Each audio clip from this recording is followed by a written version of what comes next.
তাদের সাইড করে রাখা হয়েছে। সেটা তৃণমূল কিন্তু সেই টাকাটা দিয়ে দিল। তো মানুষের মনটা তারা জয় করে নিল যে বিজেপি টাকাটা আটকেছে, তৃণমূল টাকাটা দিয়েছে।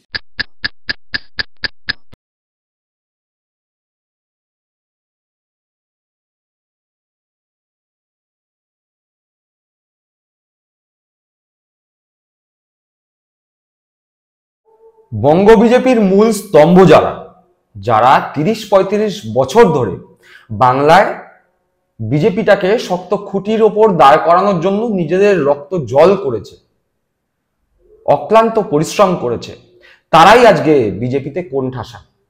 শুধু তাই নয়, বিজেপি নেতারা প্রকাশ্যে মঞ্চে দাঁড়িয়ে বলেছে 100 দিনের কাজের টাকা তারা বন্ধ করবার জন্য কেন্দ্রীয় সরকারের কাছে অনুমতি চেয়েছে এবং কেন্দ্রীয় সরকার 100 দিনের কাজের টাকা বন্ধ করেছে।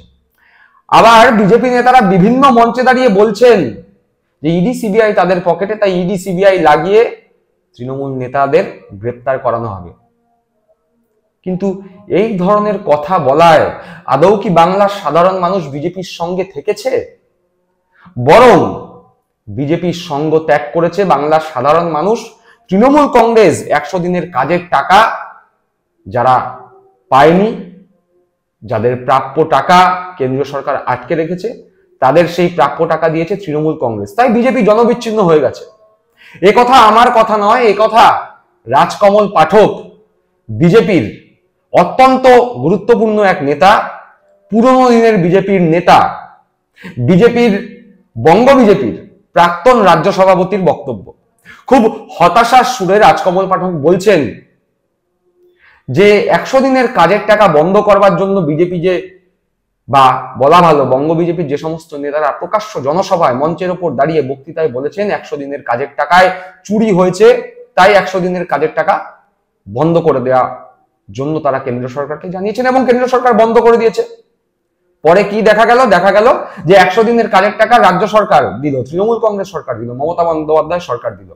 তিনি বলছেন, রাজকমল পাঠক বলছেন যে চুরি হয়েছে, মানছি চুরি হয়েছে, কিন্তু চুরি কতটা হয়েছে? 20% হয়েছে, 30% হয়েছে, কিন্তু 70% টাকা তো চুরি হয়নি। 70% তো জেনুইন লোক কাজ করেছিল, যারা সত্যিকারের কাজ করলো, যাদের সত্যিকারের প্রাপ্য টাকা আটকে রাখলো কেন্দ্রীয় সরকার, সেই টাকা কে দিল? সেই টাকা দিল তৃণমূল কংগ্রেস। ফলে সেই 70% মানুষ বিজেপি থেকে বিচ্ছিন্ন হয়ে গেল, তারা তৃণমূল কংগ্রেসের সঙ্গে সরাসরি সংযোগ স্থাপন করলো। তাদের কাছে তৃণমূল কংগ্রেস সম্পর্কে একটি স্বচ্ছ ধারণা তৈরি হলো। ফলে তারা তৃণমূল কংগ্রেসের ভোটারে পরিণত হলো। ক্ষতি হলো কার? ক্ষতি হলো বিজেপির।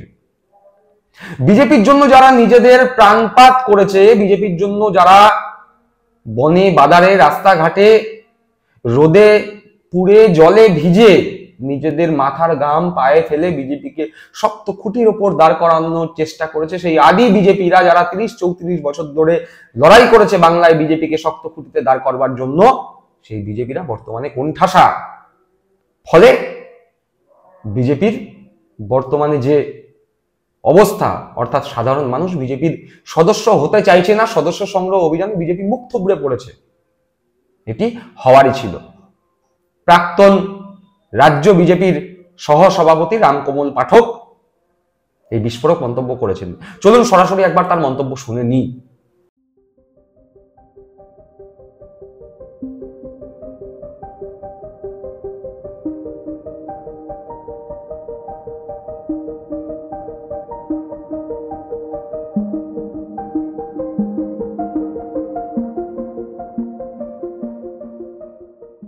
যারা মূল স্তম্ভ বিজেপির, যারা 34 বছর ধরে রাজনীতি করছে, তাদের বেশিরভাগকে মাঠে ময়দানে নামানো হয়নি, তাদের সাইড করে রাখা হয়েছে। তো কাদের দেখে মানুষ আসবে? আরেকটা ধাক্কা হলো যে আমাদের নেতারা ওপেন মঞ্চে দাঁড়িয়ে বলেছিল যে 100 দিনের কাজে চুরি হয়েছে, সুতরাং আমরা 100 দিনের কাজ বন্ধ করে দিচ্ছি। চুরি হয়েছে হয়তো 20%, 30% চুরি হয়েছে, কিন্তু 70% চুরি হয়নি। তো যাদের চুরি হয়নি, যারা কাজ করেছে, তারাও কিন্তু পয়সা পায়নি, তাদের টাকাও আটকে গেছিল। সেটা তৃণমূল কিন্তু সেই টাকাটা দিয়ে দিল। তো মানুষের মনটা তারা জয় করে নিল যে বিজেপি টাকাটা আটকেছে, তৃণমূল টাকাটা দিয়েছে। তাই কিছুটা মানুষ সেখান থেকে সরে গেছে। আমাদের নেতারা মঞ্চে উঠে বলেছে যে ইডি সিবিআই তাদের পকেটে আছে, আজকে এর বাড়িতে ইডি যাবে, কাল ওর বাড়িতে সিবিআই যাবে। যখন ইডি সিবিআই যখন এখন মানে কাউকে ধরছে না, কাউকে ছেড়ে দিচ্ছে, তো মানুষের মনে দ্বন্দ্ব হয়ে যাচ্ছে যে তোমরা অরবিন্দ কেজরিওয়ালকে ধরতে পারো, তোমরা সোরেনকে ধরতে পারো, কিন্তু তোমরা এখানকার মাথাতে ধরতে পারো না। তো সেই জন্য মানুষের মধ্যে বিভ্রান্তির সৃষ্টি হয়ে যাচ্ছে। তো সেই জন্য মানুষ বিজেপির দিকে আসতে চাইছে না। শুনলাম বঙ্গ বিজেপির প্রাক্তন রাজ্য সভাপতির বক্তব্য। একথা স্পষ্টতই যে বঙ্গ বিজেপির প্রাক্তন রাজ্য সভাপতি, যার বক্তব্য আপনারা এই মুহূর্তে শুনলেন, তিনি অত্যন্ত হতাশ বঙ্গ বিজেপির পারফরমেন্সে। তিনি হতাশ বঙ্গ বিজেপির সদস্যতা সংগ্রহ অভিযানে মুখ থুবড়ে পড়া দেখে। ভোটের বাজারে বড় বড় চিৎকার করে মঞ্চে দাঁড়িয়ে যারা বলেছিল 100 দিনের টাকা আটকে দেব, পরবর্তীকালে দেখা গেল কেন্দ্র সরকার 100 দিনের টাকা আটকে দিল। এর ফলে লাভ কার হলো? লাভ কিন্তু বিজেপির হয়নি, বরং দেখা গেল তৃণমূল কংগ্রেসের সরকার, মমতা বন্দ্যোপাধ্যায় এই সমস্ত মানুষের 100 দিনের কাজ যারা করেছেন তাদের টাকা রাজ্য সরকার দিল। ফলে বিজেপির ভোট ব্যাংক কিন্তু বাড়লো না, বরং বাড়লো তৃণমূল কংগ্রেসের ভোট ব্যাংক। বিজেপির মধ্যে যে গোষ্ঠীদ্বন্দ্ব আছে তা এই বক্তব্যের মাধ্যমেই পরিষ্কার। তিনি বলছেন যে বিজেপির যারা আগে বিজেপি যারা 30-34 বছর ধরে 40 বছর ধরে বিজেপির সংগঠনের কাজ করেছে, তারা আজ কোণঠাসা দলে। তাদেরকে রাস্তায় নামানো হয় না, তাদেরকে মাঠে নামানো হয় না, তাদেরকে একদম কোণঠাসা করে বসিয়ে রাখা হয়েছে, তাদেরকে কাজে লাগানো হয় না। বরং নব্য বিজেপি যারা বিভিন্ন দল থেকে আসা বিজেপি, যাদের সঙ্গে বিজেপির সংস্কৃতির কোনো মিল নেই, তারাই আজকে সর্বে সর্বা। ফলে দলের মধ্যে সরাসরি বিভাজন তৈরি হয়েছে, একটা ফাটল ধরে গিয়েছে।